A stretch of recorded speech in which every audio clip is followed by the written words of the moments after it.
Some of former President Nelson Mandela's family members are expected to visit him at the Mediclinic Heart Hospital in Pretoria, and rescue operations are underway after a 6.1 magnitude earthquake hit Indonesia's Aceh province. I'm Richard Brooks. Some of former President Nelson Mandela's family members are expected to visit him at the Mediclinic Heart Hospital in Pretoria today.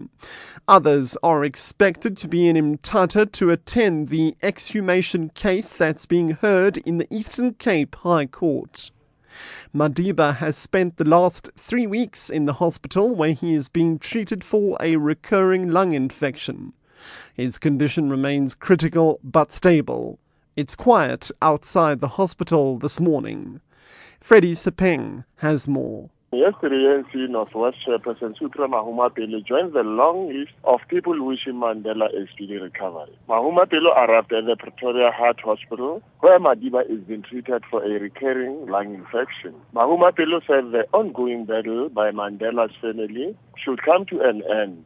He says the ANC in the Eastern Cape will engage with the family as this whole dispute is tarnishing Madiba's image.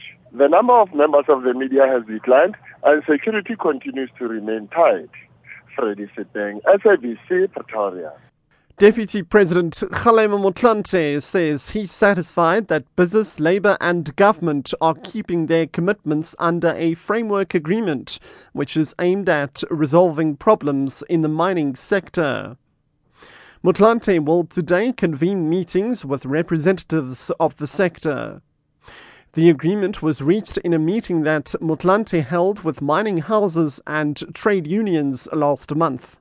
Here's Motlanthe's spokesperson Thabo Masebe. Now, once they have signed the agreement, they would then go away and then come up with plans that would see them fulfill those commitments that they have made. And then as a forum, there's going to be a mechanism that would help to monitor implementation of all those things that we agreed. There are things that will be done by the sectors themselves, labor, business and government separately, and there are things that would be done by the forum working all of these sectors.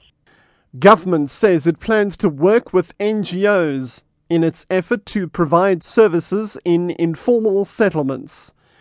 Deputy Human Settlements Minister Zoe Korte-Fredericks says residents of informal settlements will have more say in accessing basic services such as water and sanitation. We also want to work with the beneficiaries themselves so that there's a choice in what we're doing. There's a voice in what we're doing. Our idea is to do incremental approach. That is, they're waiting for houses. Where they stay, the beneficiaries should benefit in terms of decent life. That where they stay, there should be basic services. There should be water, sanitation, electricity box, and access roads. Rescue operations are underway after a 6.1 magnitude earthquake hit Indonesia's Aceh province. Officials say at least 22 people were killed and more than 200 injured by the quake. It struck the western tip of Sumatra Island, flattening houses and causing landslides.